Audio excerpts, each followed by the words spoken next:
Hey guys, it's me, Smita, and this is Sadishan. We are standing in front of the Hit Factory Audio Institute. Today we are going to interview Nishan, who is a sound engineer. So let's go.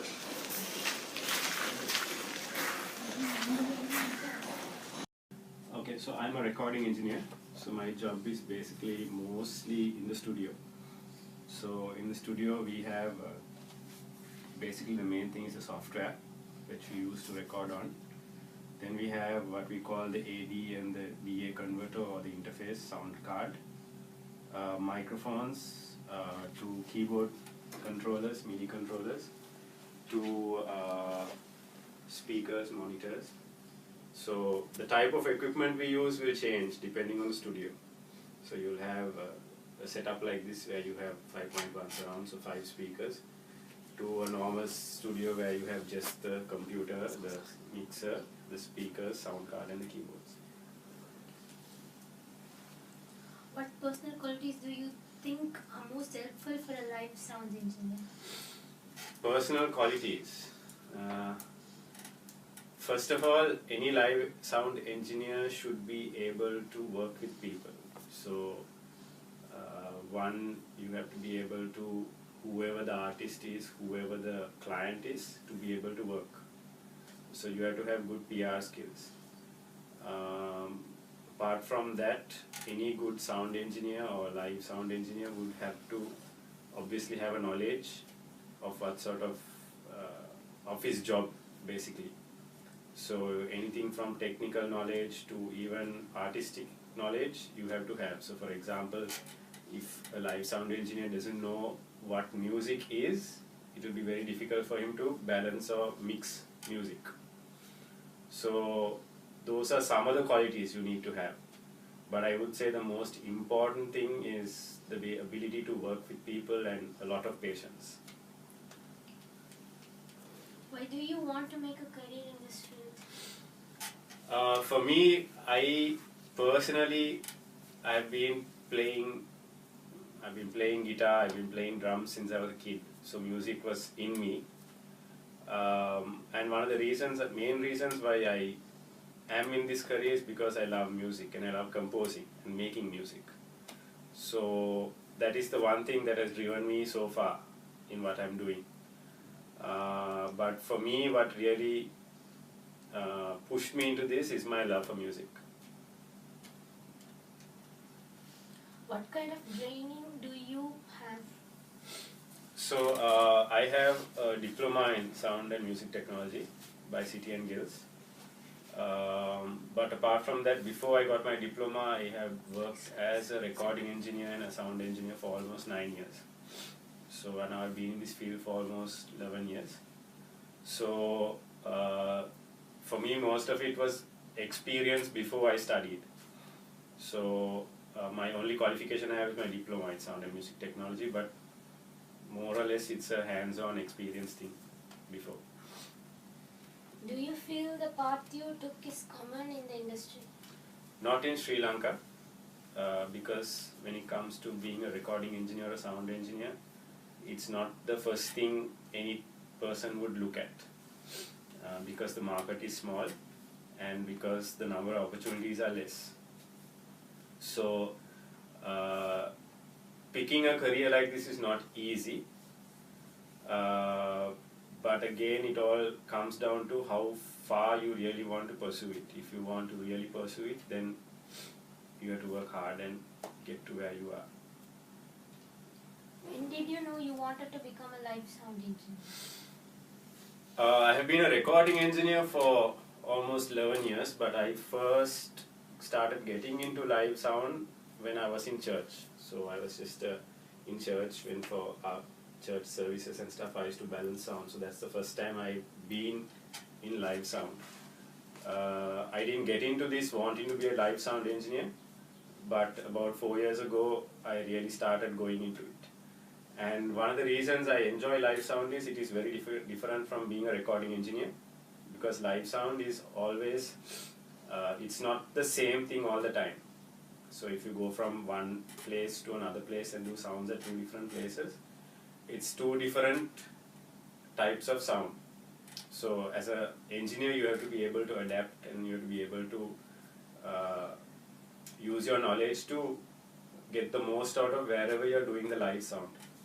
So that way it's a challenge, but when you come to recording studios, it's a more controlled environment. So the challenges and the difficulties you face as a live sound engineer, you won't face in a studio.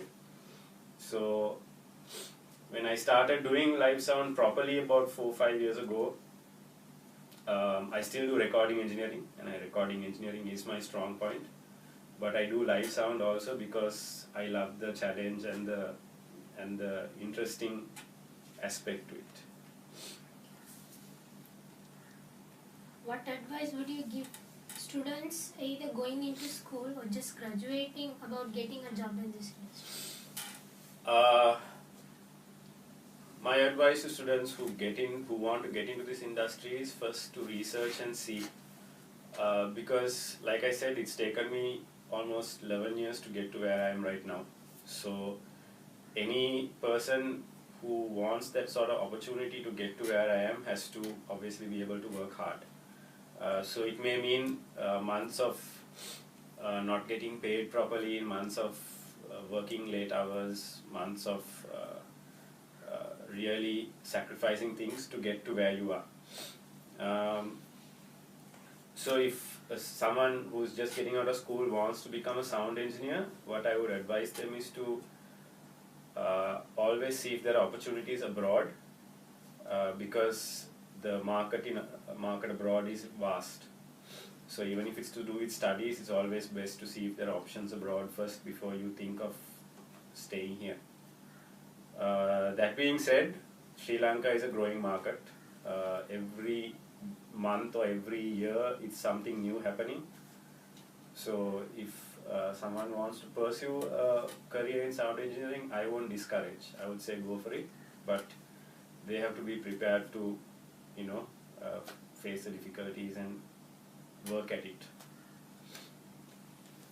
Why don't we use a condenser mic instead of a dynamic mic? Okay, that's a tough question to answer because it depends on the application, on where you are using it. If you take a recording studio, we mostly use condenser mics because of how sensitive it is. So in the studio, what we are doing is, if there is a vocalist or if there is a guitarist or if there is some sort of sound source you're trying to record, in the recording aspect, it's important that we get the sound as accurate as to the original source. So generally condenser microphones help us to capture that sound accurately. But if you move that concept to a live sound, most of the time condenser mics are too sensitive for a live stage. So you can't use a condenser mic for a vocalist if you have other instruments around. So because of the fact that it's so sensitive, it will pick up, if there's a drummer playing or some guitarist playing, it will pick up all that sound. So in a live setting, most of the time we would stick to dynamic microphones simply because of the fact that dynamic microphones are a lot more, the word I would use is a lot more easier to use on a live stage than a condenser mic. But in the recording studio, we stick to condensers because because the environment is controlled, we can use a condenser to capture the sound to closest to what we want to capture as possible. So that being said, we can't say that one mic is better than the other and the other one is better than the other. It depends on the application and where you are using the mic. That would determine if a condenser is better than a dynamic for that particular time. But there is nothing to say that you can't use condensers on live music or you can't use dynamics for recordings. Why is the room or a studio is shut close and we couldn't hear the music because Okay. of sound? I think the question you're asking is why is the studio soundproof? The reason being, now especially if you take our vocal booths, when we are recording, especially let's say for example a vocal, we want to capture only the vocal. So for example, if you try to do it in your bedroom without soundproofing, if a car goes down your lane or if a dog barks or if there is some noise outside, it's going to come into your room, and that is also going to be picked up by the microphone. So if you're trying to record a song and if you don't have proper isolation, you're going to hear those noises and those sounds on your song. So one of the main reasons we soundproof a studio is, one reason is to isolate the sound so that there is no interference of sound from outside. Another reason we soundproof is, obviously one of the reasons is this is what we call a control room. So when we compose a song and when we go into mixing it and mastering it, we are usually doing it at a very loud volume. So if you don't soundproof, all that sound is going to leak outside, and it's going to be disturbance for outside. So generally the main reason we soundproof a studio is so that there is no sound going out or sound coming in.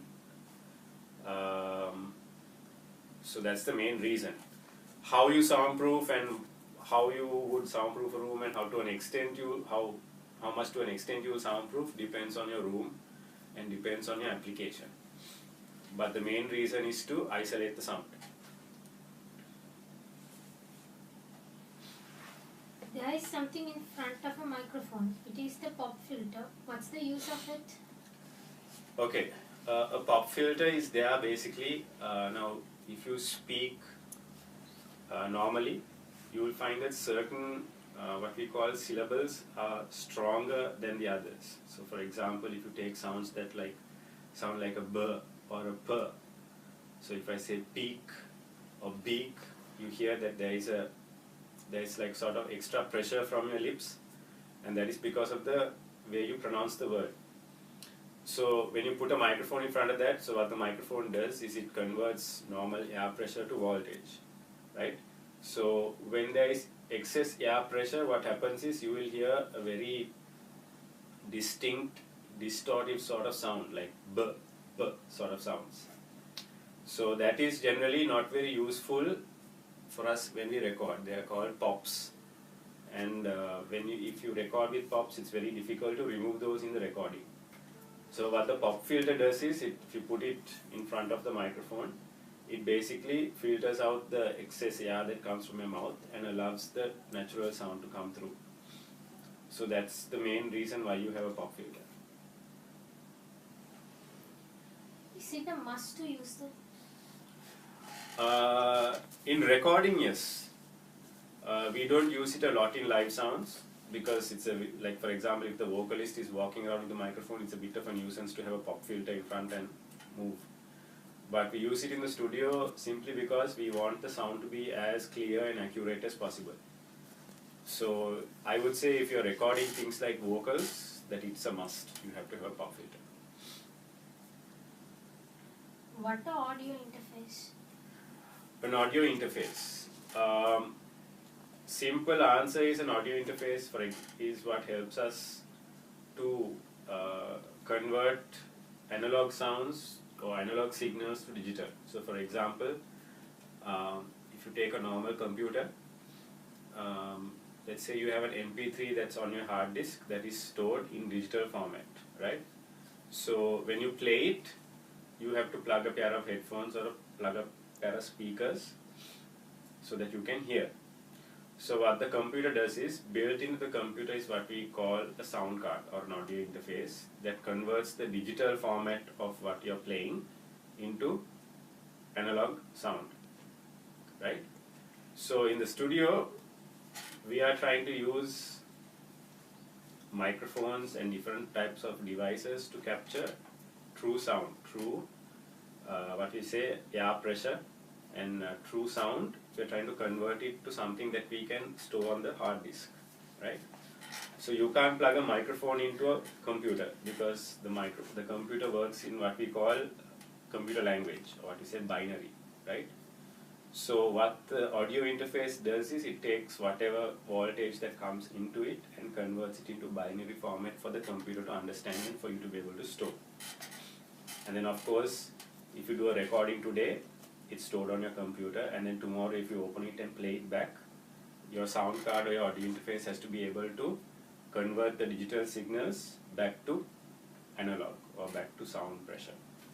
So that's what the audio interface does. Basically what it does is it converts analog sound to analog signals to digital and digital to analog. And another name we use for it is called an AD/DA converter. Is it important? It is important in a studio if you're going to record. We learned some division of sound engineering, recording, music, sound designing and mastering. So can you explain this? Okay, so recording engineer is someone who is in the studio who is most focused on recording a signal. So for example, if you want to record a song and if you bring a guitarist or if you bring a vocalist or if you bring a drummer, the recording engineer's job is to make sure that whatever sound that needs to be captured is captured accurately, right? You have a recording engineer, then you have another guy who's called a mix engineer, right?